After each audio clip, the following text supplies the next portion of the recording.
hanyoyin da zaki gamsar da mijinki a yanayi na study kaman case study da aka yi akan maza.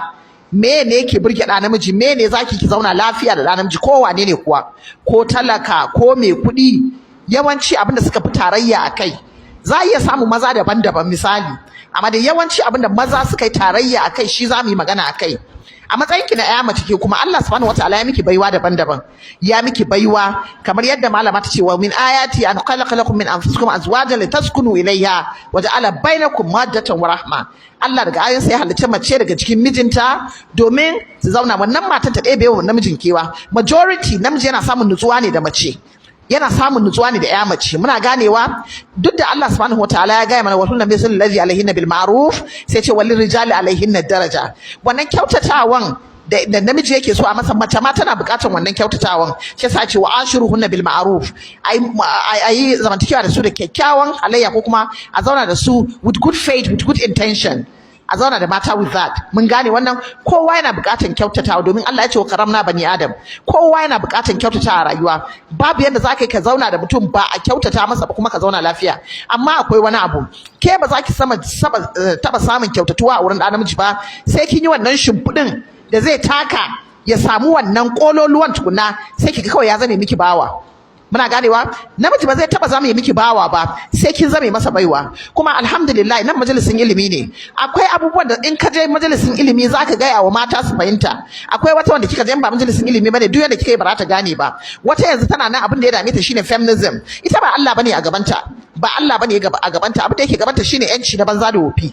Yanci na banza da wofi. Tana gani a tana so ta zama bayahudiya, tana so ta zama banasariya, tana so a ganta yau, a ganta tsirara, a ganta lalatacciya, a ganta tana da yanci ta fita cikin maza, ta yi abin da ta ga dama. Ke ku a matsayinki na ɗaliban ilimi wanda kike so ki tsira daga duniya har kiyama, wanda kin san Allah, kin san ma'aiki Rasulullahi sallallahu alaihi wasallam, kin san abin da ya kawo ki duniya, kin san nutsuwan da ya kawo ki duniya, kin san tsiran da kike nema, kin sani cewa baki zo duniya don sharholiya ba, kin zo duniya ne domin ki bi Allah, ki bi ma'aiki Rasulullahi sallallahu alaihi wasallam, ki san me kike ciki.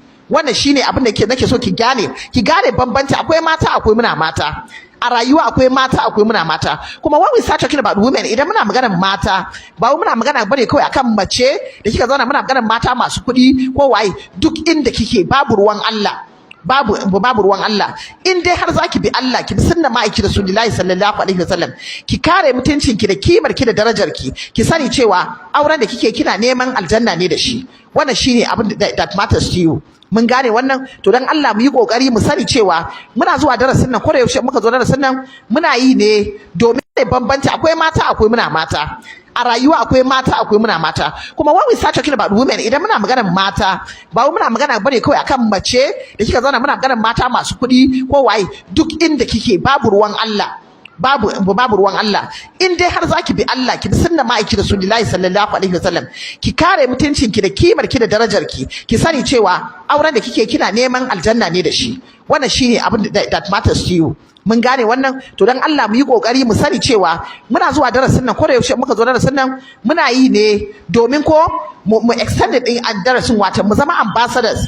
Idan aka zo yau misali, aka zo aka ganki kina kamantawa, an zo ki an gan kina kamanta, kin yi kama da ɗaliba mai zuwa makaranta, kin yi kama da ɗaliban ilimi, kin yi kama da mai jin wa'azi, ana ganin canji. Mijinki ma tabbas in an zo shaida ya tabbatar da cewa mata ce wanda ta ji tsoron Allah, ta bi sunnar ma'aiki Rasulullahi sallallahu alaihi wasallam. Duk da dukkan ma'ajizai ne, tara ne ba mu cika 10 ba. Juwairiya za ta kwafsa wata ran, dole in kwafsa, ko na ki ko na so, wallahi dole in kwafsa. Haka kuma dole ku kwafsa.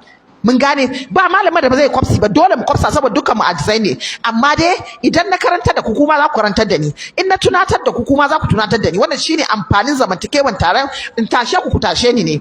Wannan shine rayuwa, don mu samu cin ribar rayuwa. Mun gane wannan. Yau cikin abin da ya kamata ki sani a matsayinki na mace, a matsayinki na mace, wannan murya da Allah subhanahu wataala ya yi miki, ba wai kawai an miki murya ne haka ba, murya yana da hikima a ciki. Muna ganewa hanyoyin gamsar da miji, shi murya yana da akwai hikima a cikin murya. Muryan nan ba akwai hikima a ciki. Shi yasa wasu malaman ma kwata suke cewa muryar mace al'aura ne. wanda abu mafi inganci wanda malamai suka fi rinjaye akai shine akwai muryan mace wanda yake al'aura, akwai muryan mace wanda baya al'aura. Domin muryan mace da yake al'aura daga zaran ta yi magana da shi zai dauke wa duk wani namijin duniya, musamman wanda yake respecting din murya. Akwai abin da yake iya dauke wani hankali, akwai wanda ba iya dauke wani, amma dai in dai kika yi amfani da muryar ki ta al'aura zai dauke wa mijinki hankali, musamman mijin da kika aura zai dauke masa hankali. Murya da ake nufi da shi al'aura murya ne na makami, murya ne wanda yake zama very attractive, murya ne mai sanyaya rai, murya ne mai ratsa jinin jiki, murya ne mai shiga jijiyoyi, murya ne mai fitar da mace a duk yanda ta je.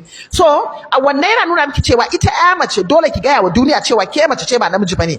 Wannan yake bambantawa, shi namiji yana da authority, namiji yana da authority. Kin kawo ruwa, akwai yadda zaki present ruwan. Kin kawo abinci, akwai yadda zaki presenting abincin. A rayuwa kullu yaumin idan kika zo zaki magana da ɗa namiji, zaki magana, kowa ya ganki wallahi kowa ya kika dauka zaki waya, ba sai an gaya ma wacce take kusa da ke cewa da mijinki kike magana ba, ba sai an gaya ma. Amma idan mijinki zai zama yau zaki dauki waya ki wa mijinki yadda zaki wa Juwairiyya, ki yi wa malam magana, ki yi wa dan kasuwa magana, ki to ba mijinki bane. Ba shi da daraja a gabanki, kwata-kwata ba shi da daraja a gabanki. Ya kamata ki gane wannan. Idan mijin Hajiya A dan yana kamanta soyayya mata, ba ke ma kuma mijin Hajiya B dole ya kamanta soyayyan da yake kamanta a can, ba haka bane ba. Mun gane wannan? Zai iya yiwuwa ke naki jaraban da Allah subhanahu wataala ya jarabce ki da shi shine mijinki. Wata jarabawanta kishiyoyi ne, wata zaki samu jarabawanta ƴaƴanta ne, wata zaki samu jarabawanta makota ne, wata zaki samu jarabawanta ita karan kanta ne, jarabawan kanta. Abubuwa da dama suna iya faruwa a rayuwa wanda ya kamata ki nutsu ki gyara, ki san